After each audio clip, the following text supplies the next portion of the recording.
escuchándonos y aprendiendo su palabra. Muy bien, pues gracias a Dios, hermanos, por cada uno de ustedes. Decía alguien también que siempre a los que regañan son a los que vienen, ¿verdad? Y deberíamos no decirles nada porque son los que están viniendo, pero quiero decir que es algo que nos puede quedar en la mente y de alguna manera exhortar amorosamente a alguien más en su momento, hermanos. Pero gracias a Dios por estar. Acompáñenme a Jueces, por favor. Jueces capítulo 13. Jueces 13. En esta noche, como todas las noches en jueves, estamos estudiando o realizando un panorama, un estudio panorámico del Antiguo Testamento. Y en este momento estamos estudiando Jueces. Si fuera más panorámico, pasaríamos un poco más deprisa por cada uno de los libros. Pero hay algunos libros como el libro de Jueces que llaman mucho la atención también, obviamente, y toda la escritura, ¿verdad? Pero me he detenido un poco más de lo normal quizá, al ir viendo cada uno de los jueces, algunos aspectos de estos jueces. Y es el estudio que estamos llevando a cabo en el Antiguo Testamento. Estamos en Jueces capítulo 12. Quiero iniciar Jueces 12 para que leamos del verso 8 al verso 15 como una introducción a lo que hablaremos hoy. ¿Listos? Jueces 12, del 8 al 15. Muy bien, dice la escritura, después de Jefté, ¿recuerdan quién fue Jefté? Ese que prometió, ¿verdad?, que si Dios le daba la victoria, sacrificaría a lo primero que saliera de su casa. Quizá esperando que fuera un animal, quizá esperando que fuera otra persona, un siervo, pero salió su única hija y él quedó sin hijos porque la sacrificó. En mal entendimiento, según para Dios, ¿verdad? Pero ese era Jefté. Dios lo usó para traer paz a Israel. Y después de que juzgó a Israel, dice, juzgó a Israel Ibzán de Belén. Note que estos son los llamados jueces menores. Así como nosotros hablamos de profetas mayores y profetas menores. ¿Cuáles son los más difíciles de aprender en el orden de la Biblia? Los profetas menores, ¿no? Después de Daniel, Oseas, Joel, Amós, Abdías, Jonás, Miqueas, Nahum, Habacuc, Sofonías. ¿Me brinqué uno? Ageo lo dejé por ahí, ¿verdad? Esos profetas menores, ¿por qué menores? Bueno, porque su cantidad de profecía fue menor, o lo que está escrito es menor en cantidad, no que fuera irrelevante, sino menor en cantidad. Ahora, estos son llamados jueces menores, porque quizá también la historia de ellos no tuvo algo de relevancia muy importante, y solo se describen con estos pasajes. Dice, hablando de Ibzán, de Belén, y tuvo 30 hijos y 30 hijas. Aunque si nos detuviéramos ahí, tendríamos mucho para hablar. Este era un juez de Israel y dice, a estas, a sus hijas, las casó fuera de la familia y trajo de afuera 30 hijas para sus hijos. ¿Qué fue lo que hizo Ibzán? Bien, literalmente quebrantó una instrucción clara del Señor, que decía que no debían casarse con otros de otras naciones. Y él les trajo, a sus hijas las dio a otros y les trajo hijas a sus hijos, ¿verdad? Esos 30 y 30. Algunos dicen que quizá porque él quería tener esos vínculos en cuanto a gobierno con otras naciones, entonces llevó a cabo este tipo de enlaces, ¿verdad? Y estar bien con todos. Y puede ser que sí, porque este tiempo en que estos gobernaron o juzgaron parece un tiempo de paz, más que de guerras o de tragedias como los otros jueces, ¿no? En los que estaban oprimidos, ¿no? Aquí parece que no. Ahora, seguimos. Dice, él juzgó a Israel 7 años. Murió Ibzán y fue sepultado en Belén. Después de Ibzán, juzgó a Israel Elón, el Zabulonita, quien juzgó a Israel 10 años. Murió Elón, el Zabulonita, y fue sepultado en Ajalón, en la tierra de Zabulón. Entonces Abdón, hijo de Hilel, el piratonita, juzgó a Israel después de Elón. Tuvo 40 hijos y 30 nietos, que cabalgaban en 70 asnos. Él juzgó a Israel 8 años. Esta idea de los asnos donde cabalgaban ellos da una imagen de prosperidad, de que era un momento de tranquilidad y de riqueza en el pueblo de Israel en un sentido. Y luego dice, y murió Abdón, hijo de Hilel, el piratonita, y fue sepultado en Piratón, en la tierra de Efraín, en la región montañosa de los amalecitas. Ahora, Note lo que sucede en el capítulo 3. Ese es el contexto. Vinieron otros jueces. Pero llega quizá el juez más famoso de todo el libro de Jueces, Sansón. Y vamos a ver el capítulo 13, por favor. En esta noche lo vamos a leer. Y vamos a dar nuestro tema en esta porción. Pero note por favor capítulo 13. Los israelitas volvieron a hacer lo malo ante los ojos del Señor. ¿Recuerdas ese círculo? Pecado, quebrantar su relación con Dios, con otros dioses. Y luego viene el juicio de Dios, viene una reprensión y disciplina. Ellos se ven subyugados, se ven afectados, se ven con dolor. ¿Y qué hacían después de eso? Clamaban a Dios, el círculo continuaba, clamaban a Dios y Dios era movido a misericordia. ¿Y qué hacía Dios? Levantaba al juez y los liberaba. Y luego después que moría el juez, volvían a hacer lo malo y este círculo era constante. Pero nota qué le falta a este círculo. Capítulo 13, verso 1 otra vez. Los israelitas volvieron a hacer lo malo ante los ojos del Señor. Hasta aquí el círculo está repitiéndose. Y el Señor los entregó en manos de los filisteos durante 40 años, el juicio de Dios. ¿Qué debería venir después de esto? Fuerte, dígalo. No, libertad, no. Clamar. ¿Por qué? Porque vino la opresión y después de la opresión venía el dolor y el clamor al Señor. Pero este círculo se rompe y no hay clamor. Nota. Y el Señor los entregó en manos de los filisteos durante 40 años. 2. Había un hombre de Sora, de la familia de los danitas, el cual se llamaba Manoa. Su mujer era estéril y no había tenido hijos. Entonces el ángel del Señor se le apareció a la mujer y le dijo: tú eres estéril y no has tenido hijos, pero vas a concebir a dar a luz un hijo.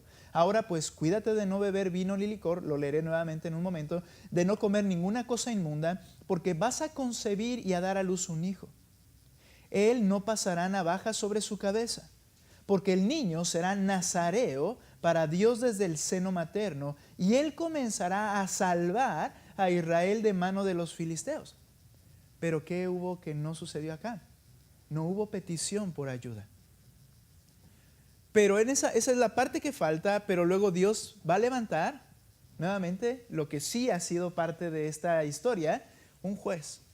Y ya anuncia que era para liberar a Israel de los filisteos. Lo que nos podemos dar cuenta, a manera de introducción lo menciono. Vemos un total de 12 jueces. Algunos hacen una similitud de que así como el número de tribus de Israel tuvieron el número de jueces para ayudarles, pero cada vez todo iba de mal en peor. Desde el pueblo hasta los mismos jueces. De hecho, Sansón, podríamos decir que es el peor en cuanto a piedad, el peor juez de los 12. Y fue una decadencia completamente en el pueblo de Israel de mal en peor, pero también en los jueces de Israel de mal en peor. Sin embargo, al leer el capítulo 13, ¿cómo inicia? ¿Cómo se da el anuncio en especial de este juez? Realmente lo que hace el escritor es mostrar que todo esto tenía grandes expectativas. Que Sansón estaba de alguna manera preparándose todo el escenario para que Sansón fuera el juez esperado. Un ángel de Dios hablando, una preparación previa incluso del nacimiento, como no había pasado con ningún otro de los jueces. Desde niño sería apartado para el Señor, para el servicio y ser el juez de Israel por excelencia. Y toda esta expectativa se viene abajo cuando comienza el capítulo 14 y vemos a un hombre impío queriendo hacer cosas impías y viviendo de manera impía. Por eso, solamente tratando el capítulo 13, quiero que hablemos hoy de expectativa contra realidad. Esta frase es muy popular ahora en algunos memes y videos de YouTube. ¿Sí dije bien, mi amor? ¿Memes? Muy bien. Y videos de YouTube. Y lo que se esperaba y lo que en realidad, pero este cuadro, hermanos, es exactamente eso. Lo que se esperaba y la realidad decepcionante que vino. Y lo iremos viendo en la vida de Sansón conforme vamos avanzando. Pero hoy vamos a hablar de expectativa contra realidad. La primera expectativa que vemos aquí es que vino un sufrimiento por 40 años.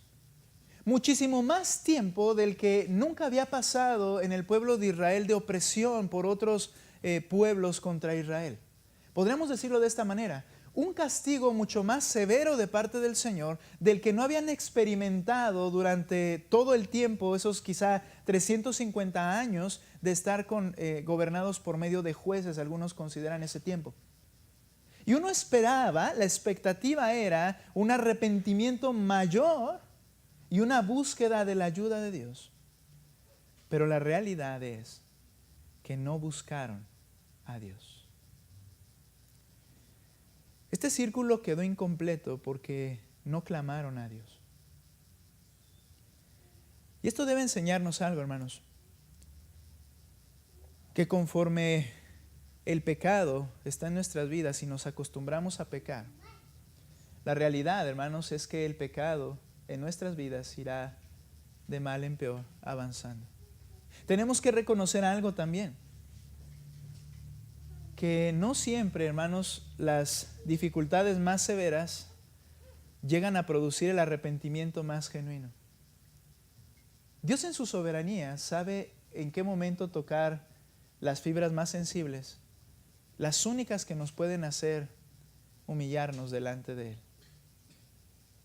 Pero a veces nuestros corazones pueden estar tan endurecidos y nuestras conciencias tan endurecidas, que aunque las circunstancias vayan de mal en peor, nosotros nos mantengamos insensibles a lo que está diciendo el Señor o a lo que está obrando el Señor en nuestras vidas.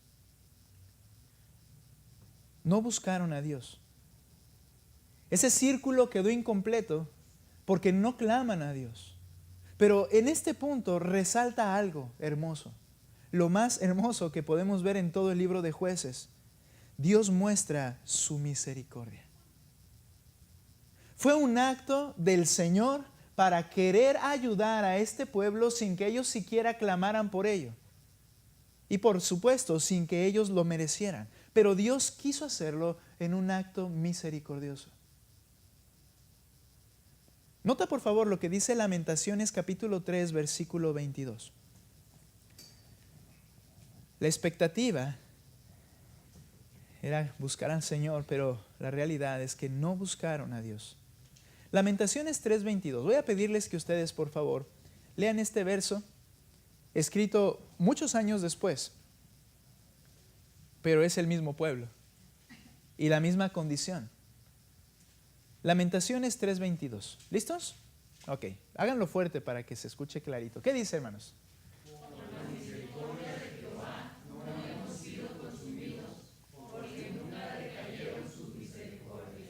Si algo muestra el libro de Jueces, es al Dios misericordioso.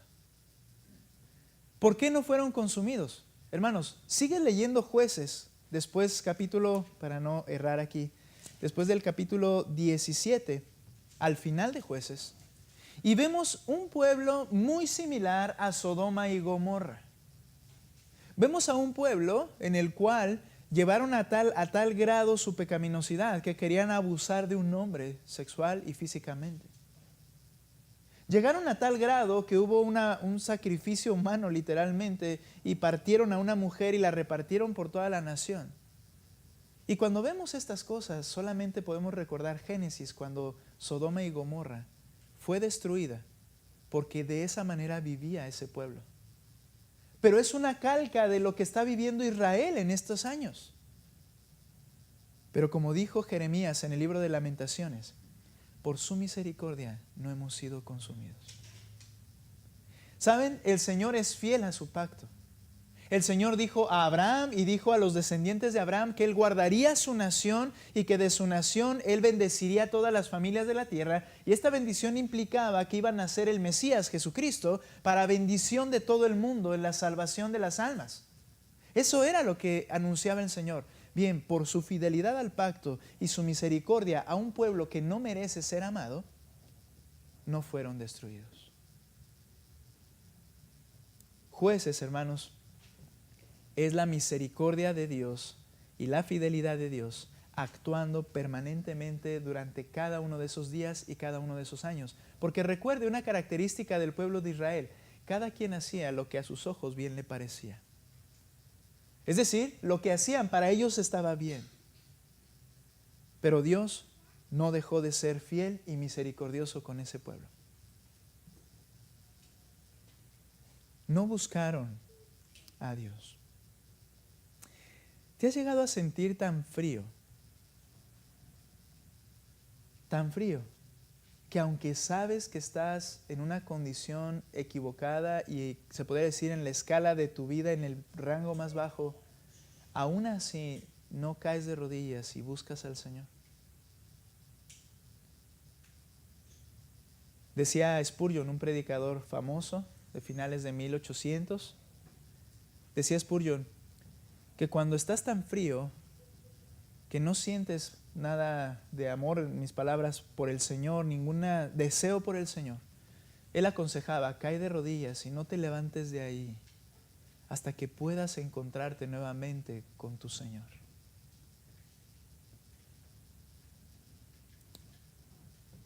Me hace recordar las palabras, y hablo de otros, pero después hay que hablar de nosotros mismos. Pero me hace recordar las palabras de una persona que se apartó de la iglesia y se apartó de las cosas de Dios. Y aunque digan, pero nunca me aparté del Señor, bueno, en realidad sí lo haces, sí lo hacemos.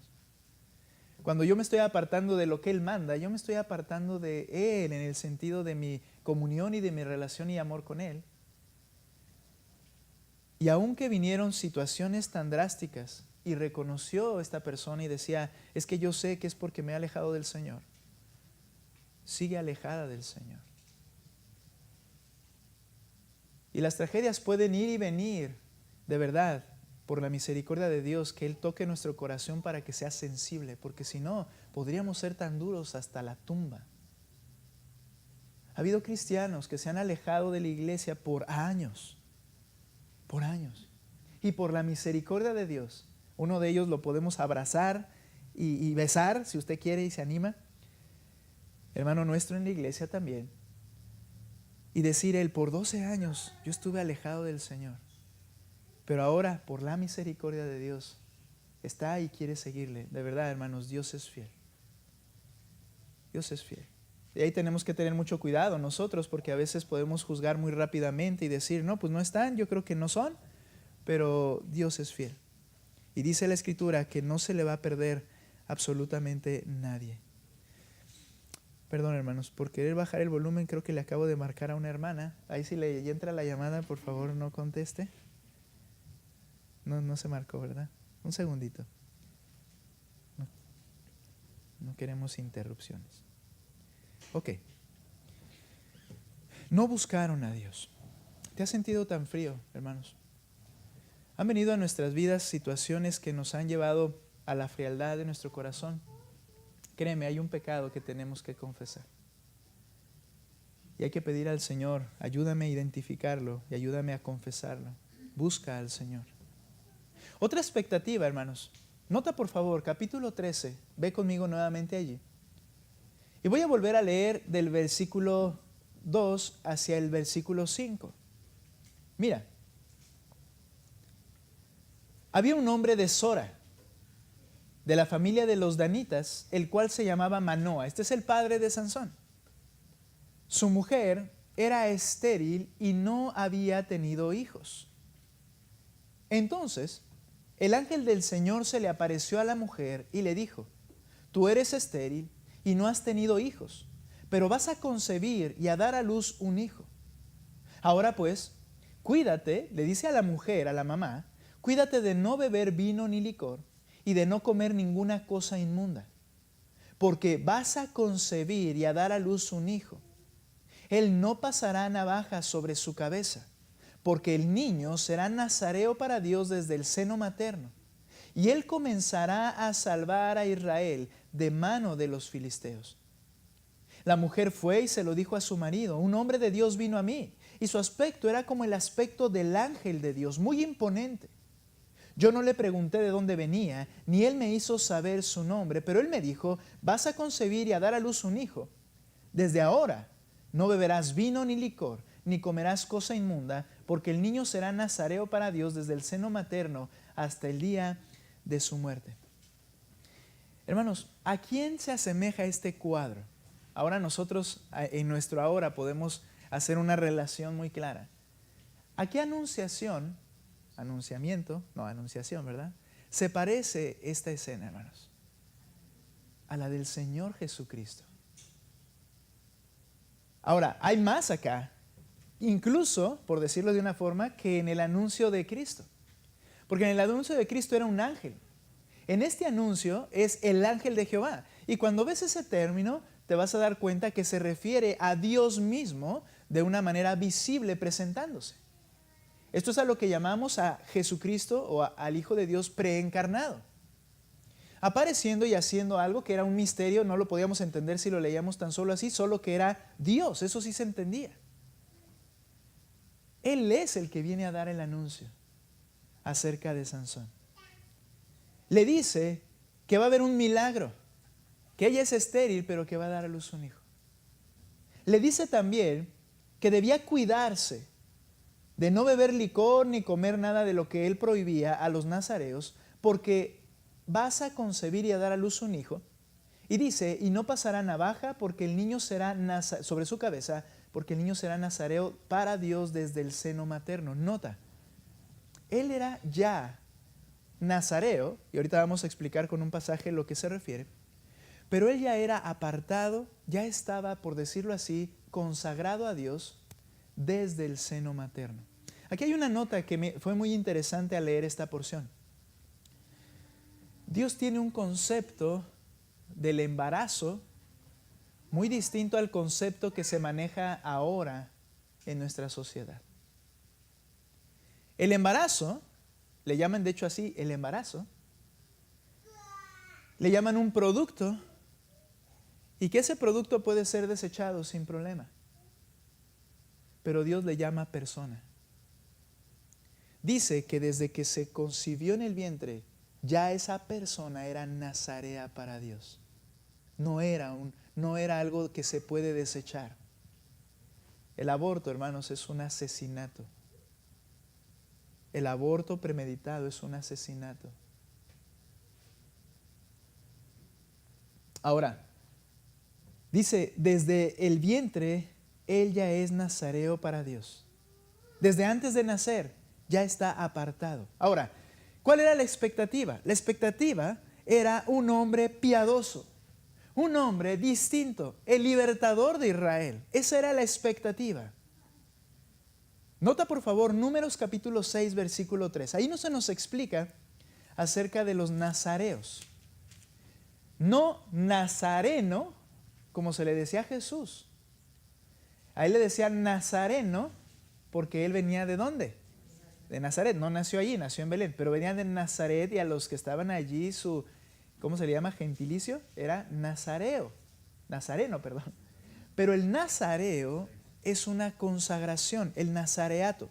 Números capítulo 6, versículo 3. Ok, voy a tener que leer desde el 2, perdón, donde habla del nazareo es el 3, pero dice el 2, habla a los israelitas y diles, el hombre o la mujer que haga un voto especial, el voto de nazareo, para dedicarse al Señor, se abstendrá, nota, de vino y licor. No beberá vinagre, ya sea de vino o de licor. Tampoco beberá ningún jugo de uva, ni comerá uvas frescas ni secas. 4. Todos los días de su nazareato, es decir, que tenía un límite de tiempo. La persona establecía, yo voy a ser consagrado al Señor por, no sé, un mes, 2 meses, un año. Y durante todo ese tiempo tenía que cumplir con rigor estas normas. Si dejaba de cumplir algunas, su nazareato se cortaba en ese instante. Sigue diciendo, todos los días de su nazareato no comerá nada de lo que se hace de la vid, desde las semillas hasta la cáscara. Durante todos los días del voto de su nazareato, no pasará navaja sobre su cabeza. será santo hasta que se cumplan los días por los cuales se apartó a sí mismo para el Señor. Se dejará crecer el cabello. Durante todos los días de su nazareato para el Señor, no se acercará a persona muerta, ni por su padre, ni por su madre, ni por su hermano, ni por su hermana, se contaminará a causa de ellos cuando mueran, pues su nazareato para Dios está sobre su cabeza. Todos los días de su nazareato, Él es santo, apartado al Señor. Era un voto de consagración. Ahora, la diferencia con Sansón, este voto de consagración y santidad a Dios, la diferencia con Sansón es que él lo sería desde el mismo concepción en el vientre de su madre. ¿Qué se esperaba? Pues todo lo que se esperaba de un nazareo: santidad, fidelidad, vocación, servicio al Señor, amor al Señor. Sin embargo, Sansón se convirtió en un impío. Sansón se convirtió, al igual que el pueblo de Israel, es una calca del pueblo de Israel, en lo que no debería hacer. Se esperaba el más grande libertador. Sin embargo, se presentó el más grande fracaso en toda su vida. Nadie fue capacitado como él, con el poder y la fuerza que él tenía. Sin embargo, con todas las condiciones a favor, él fue lo peor de los jueces que se puede presentar en el libro, o que presenta el escritor en el libro de los jueces. Nota por favor cómo esto es una calca de la vida del pueblo de Israel. Isaías capítulo 5, por favor.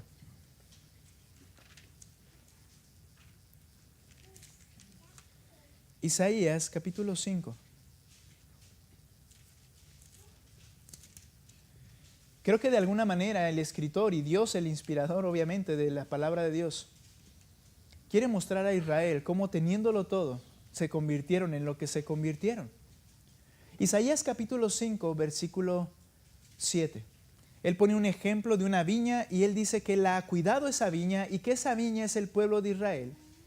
Y entonces dice el verso 7, ciertamente la viña del Señor de los ejércitos, de la que hace referencia en esta parábola, es la casa de Israel, y los hombres de Judá su plantío delicioso. Él esperaba equidad, pero hubo derramamiento de sangre. Esperaba justicia, pero hubo clamor. Ahora, nota por favor capítulo 5, verso 1. Él está diciendo que él esperaba algo, pero el pueblo fue muy distinto. ¿Por qué? Noten lo que dice verso 1, 5:1, por favor. Vamos a leer la parábola de manera rápida. Cantaré ahora a mi amado el canto de mi amado acerca de su viña. Mi bien amado tenía una viña en una fértil colina. La cavó por todas partes, quitó sus piedras. Era como se preparaban las viñas. La plantó de vides escogidas. Edificó una torre en medio de ella para vigilarla, ¿verdad? Que no entraran a robar. Y también excavó en ella un lagar, es decir, para que cuando diera fruto se pudiera exprimir el jugo de esas uvas. Luego dice, esperaba que produjera uvas buenas, pero solo produjo uvas silvestres. Se esperaba piedad de Sansón, pero lo que vino en realidad fue solamente impiedad. Hermanos, Sansón es el claro ejemplo de la necesidad de la venida de Cristo nuevamente. El mismo anunciación, ya no sé cómo se diga, en el mismo sentido, pero en Cristo, bajo todas las condiciones adversas y las expectativas adversas, naciendo en un pesebre, siendo rechazado por todos, de una familia prácticamente insignificante, intentando ser asesinado desde el mismo nacimiento. Pero el Señor Jesucristo, el Mesías, fue todo lo que nosotros deberíamos haber sido. Y Él es el único, por eso es llamado el Hijo del Hombre. Ese hombre perfecto. Ahora, quiero decir algo, hermanos. Cuando a Sansón venía la fuerza a él, ¿por qué era? Lo veremos en las secciones posteriores de este estudio. Dice que el Espíritu del Señor venía sobre él y él era capacitado con una fuerza sobrenatural.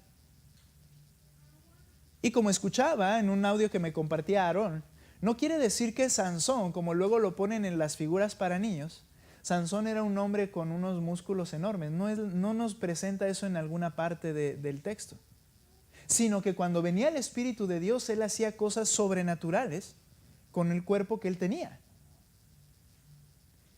Y entendemos algo, hermanos, que teniendo todo lo que se requería, él fracasó, se convirtió en un impío. La diferencia, hermanos, es que con nosotros está el Espíritu Santo también, ¿cierto? Pero el Espíritu viene a nosotros no para capacitarnos en el sentido quizá físico de una fuerza sobrenatural, pero sí para santificación. Lo que Sansón no tuvo, debemos perseguirlo nosotros como creyentes. Porque tenemos los recursos necesarios para ser santificados, para vivir como Dios espera que vivamos. Nosotros tenemos los recursos del Espíritu Santo que nos ha restaurado y transformado cada vez más a la imagen de Cristo.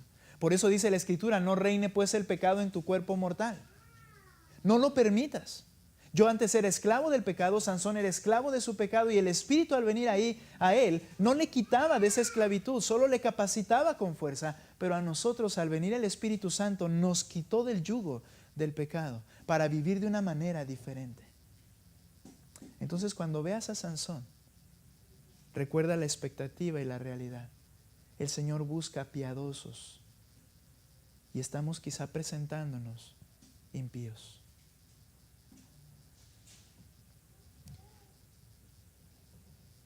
Una expectativa, buscar a Dios, pero no lo buscaron.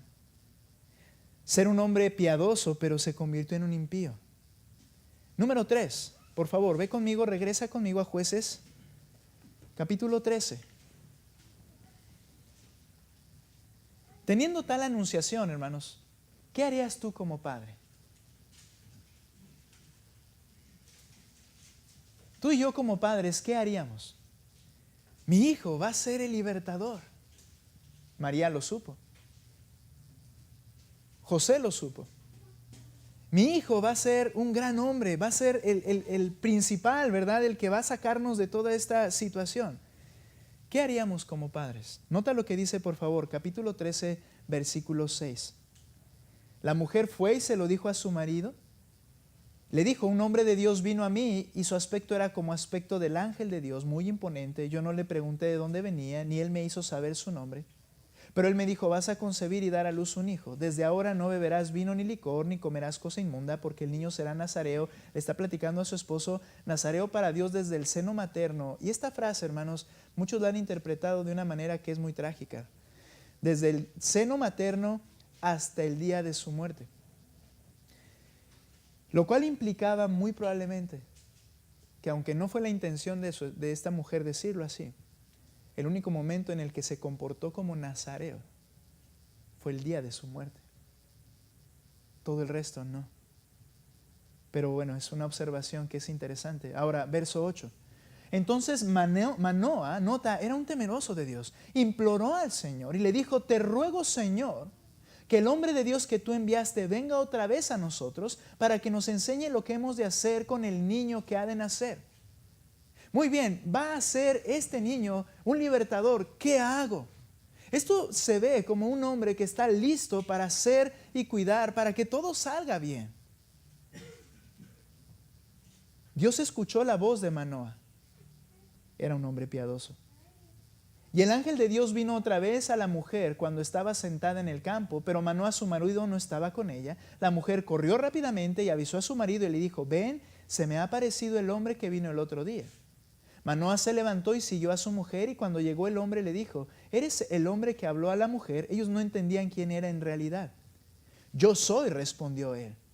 Y Manoa le preguntó, cuando tus palabras se cumplan, ¿cómo debe ser el modo de vivir del muchacho y cuál su vocación? Como padres nos preguntamos esto muchas veces.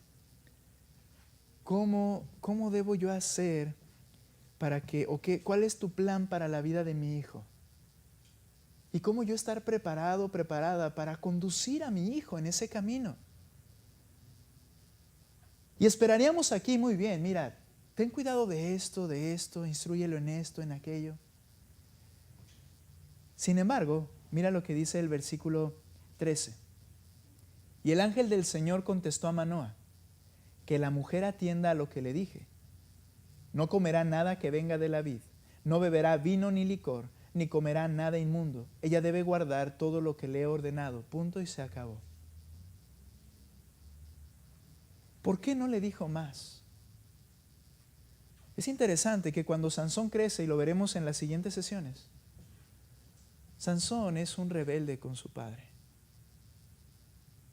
Sansón, quiero esta mujer, dénmela.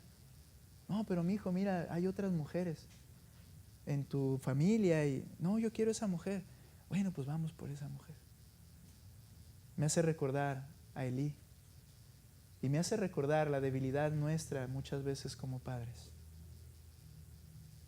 Ese Elí que les decía, no, hijos míos, no hagan esas cosas. Malo, malo, malo. Y ellos no le tenían respeto. Y muchas veces nosotros actuamos de esa forma. Hermanos, alguien dijo algo que es muy cierto, requerimos llenura del Espíritu para conducir a nuestros hijos. ¿Sabe? Necesitamos estar de rodillas para guiar a estos niños y muchachos. ¿Por qué? Se esperaba un cuidado e instrucción paterna especial, porque hay un anuncio previo de lo que va a hacer. Pero la realidad, esa era la expectativa, es que vemos una débil instrucción paterna. ¿Cómo debe ser la vida de mi hijo? ¿Por qué no le respondió más el ángel? Porque en la ley Dios había dicho que tú le hablarás de la ley del Señor a tus hijos. Cuando estés en el camino, cuando te levantes donde quieras que andes, se las recordarás a ellos, para que ellos conozcan y teman al Señor, que es tu Dios. Pero Manoa y su esposa, muy parecido a todo el pueblo de Israel, estaban demasiado alejados en un sentido de la práctica piadosa y reconocer la palabra de Dios en su vida diaria. Alguien dijo, así uniendo lo de impío con una falta de instrucción paterna, alguien dijo que ese es el cuadro de muchas familias cristianas prominentes. Se espera que el hijo del pastor sea un gran hombre, una gran mujer del Señor, y se convierte en una ignominia para la iglesia. Y hay muchos factores que se pueden acumular y cada quien tiene que tomar el suyo. Porque el hombre es impío por su impiedad, pero yo debo evaluar cómo fue mi instrucción para con él. Y además de ser cautivo del dolor y de la, podríamos decir, del fracaso, es pedir al Señor de rodillas por esos hijos. Ahora que falleció la esposa de nuestro pastor, el pastor Jimmy Lee, falleció la hermana Rebeca allá, su hijo vino a Querétaro en esta semana pasada desde Tijuana, y estuvo allí, y él le tocó dar unas palabras, y yo solo quiero recordar algo que él mencionó. Y él decía, porque él parece que fue como que el más dolor de cabeza de sus padres, y él decía que solo recordaba a su mamá orando por él y diciendo las siguientes palabras: atráelo por tu gracia a tus pies. Lastimado y dolido, pero que lo atraigas a tus pies. Es lo que más podemos hacer en un momento dado por esos hijos. Pero tenemos oportunidad algunos de nosotros de instruir en el camino del Señor a nuestros hijos. Las instrucciones en la palabra de Dios son muy limitadas acerca de lo que el padre debe hacer con su hijo, pero lo dice de esta manera: padres, instruyan en el Señor a vuestros hijos. Manoa no necesitaba una nueva declaración, él debería ya haberla conocido. Se ve una falta de sujeción y rebeldía en Sansón por una falta de autoridad y dirección de parte de él con sus hijos. Esto es algo de lo cual debemos cuidar porque aquejamos mucho de esto. Debemos trabajar mucho. Y la última, hermanos, la última expectativa y realidad. Se esperaba el mejor juez, pero se presentó el peor juez de la historia de Israel. Regrese conmigo ahí a Jueces capítulo 13. Y quiero terminar, por favor, leyendo. Versículo 15. Entonces Manoa dijo al ángel del Señor, permítenos detenerte y prepararte un cabrito. Y el ángel del Señor respondió a Manoa, aunque me detengas, no comeré tu alimento. Pero si preparas un holocausto, ofrécelo a Jehová, al Señor. Y Manoa no sabía que era el ángel del Señor, o sea, Jehová hecho visible. Y Manoa dijo al ángel del Señor, ¿cuál es tu nombre? Para que cuando se cumplan tus palabras te honremos. El ángel del Señor le respondió, ¿por qué preguntas mi nombre viendo que es admirable, maravilloso? No es su nombre, sino que es inmencionable. Entonces Manoa tomó el cabrito con la ofrenda de cereal y los ofreció sobre una piedra a Jehová, al Señor. Y el ángel hizo una maravilla mientras que Manoa y su mujer observaban. Pues sucedió que cuando la llama subía del altar al cielo, el ángel del Señor ascendió en la llama del altar. Al ver esto, Manoa y su mujer cayeron rostro a tierra. ¿Por qué? El ángel del Señor no se volvió a aparecer a Manoa ni a su mujer. Entonces Manoa supo que era el ángel del Señor. Y Manoa dijo a su mujer, ciertamente moriremos porque hemos visto a Dios. Entendieron que era Jehová hecho visible en ese momento. Pero su mujer le contestó, si el Señor hubiera deseado matarnos, no habría aceptado el holocausto ni la ofrenda de cereal de nuestras manos. Tampoco nos habría mostrado todas estas cosas, ni nos habría permitido ahora oír cosas como estas. Y la mujer, viene el cumplimiento, dio a luz un hijo y le puso por nombre Sansón. El niño creció y el Señor lo bendijo. Y el Espíritu del Señor comenzó a manifestarse en él en Mahané-Dan, entre Sora y Estaol. Se esperaba ese mejor juez, pero fue el peor. Todo estaba preparado, pero al final veremos en las siguientes sesiones que él rompió su vocación cada vez que le fue posible. El Espíritu con él, las bendiciones de Dios con él, pero él todo lo desperdició. Sansón es el claro cuadro del cristiano, con todas las bendiciones de parte del Señor en las regiones celestiales en Cristo Jesús y viviendo vidas mediocres delante del Señor. Quiero terminar con esto. Hablaba hace un momento con una mujer no creyente y me preguntaba, ¿dónde es pastor? ¿Dónde está la iglesia? Pudimos platicar acerca de eso. Y me dice, le voy a decir por qué no quiero ir a una iglesia. Soy muy chismosa, dice ella. Pero sí quiero decir que conozco a muchos de la iglesia. Yo dije, no de la suya, pero de la iglesia cristiana. Y que son unos en la iglesia y son otros fuera de ella. Y uno dice, pues ¿para qué hacer eso? Pues mejor así como soy, pero pues soy en todos lados. Mencionaba que hay personas que son consideradas la pareja perfecta en la iglesia, pero fuera de la iglesia son todo lo contrario. Y aunque yo no asentía su argumento, decir, tiene razón, ¿verdad? Yo le dije, usted va a dar cuentas delante del Señor, no ellos. Hay una realidad, la expectativa contra la realidad. ¿Qué clase de vida cristiana estamos viviendo? El Señor nos ha llamado a santificación como a Sansón. ¿Y qué le estamos dando como fruto? Vamos a terminar orando. Señor, tú eres santo, tú eres fiel. Y por tu misericordia en Cristo Jesús, no solo no nos has destruido, sino que nos has salvado, nos has perdonado, nos has adoptado como hijos tuyos. Nos has dado tu Espíritu Santo dentro de nosotros. Pero la expectativa sigue siendo más elevada que la realidad. Señor, reconocemos que estamos en este mundo caído y que conservamos la naturaleza caída y, Señor, necesitamos de ti. Necesitamos de tu gracia.